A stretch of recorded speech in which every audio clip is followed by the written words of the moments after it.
ទាញបិចទាញហ្វភៅទាញបន្ទាត់មកគូសនៅគំនិតខ្លះៗក៏ដូចជា sketch នៅ idea ខ្លះៗដើម្បីយកទៅធ្វើនៅក្នុងកម្មវិធី Photoshop ដើម្បី define ទៅលើ poster product ប្រចាំថ្ងៃដែលហាងកាហ្វេត្រូវមានហ្នឹងហើយกระดาษដែលខ្ញុំធ្វើឬក៏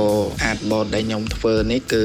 2005ក៏នឹង2005 pixel ហើយឥឡូវនេះយើងចូលមកក្នុងកម្មវិធី Photoshop របស់យើងហើយ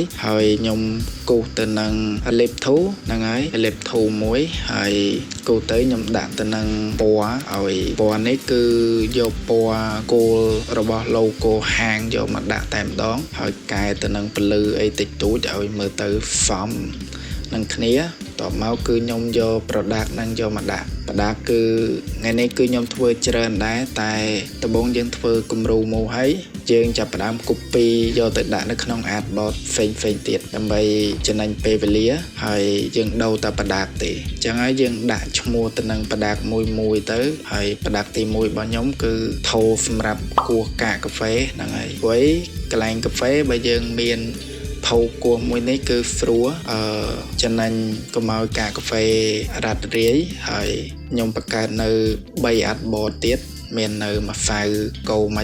ម្សៅជា fry ឬ fay គោម៉ាឆាបន្ទាប់មកគឺមានទៅនឹងដបធ្វើ soda ក៏ដូចជាដបធ្វើ cream ផងដែរខ្ញុំបានដាក់ text ចូលហើយ shadow អី copy ដាក់ទេដល់ បើយើងនៅចំណាយពេលធ្វើវារៀងយូរហើយ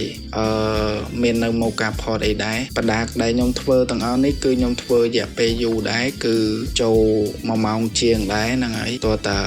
យើងធ្វើយកគំរូមួយហើយយើងយកមកដាក់ហ្នឹងក៏រៀងយូរម៉ោងដែរចូលតម្រាំតែយើងធ្វើឲ្យខុសគ្នាទាំងអស់ product ហ្នឹងគឺមួយថ្ងៃយើងធ្វើអត់តាន់ទេ artwork ប៉ុណ្ណឹងហើយខ្ញុំឥឡូវខ្ញុំធ្វើបានហើយ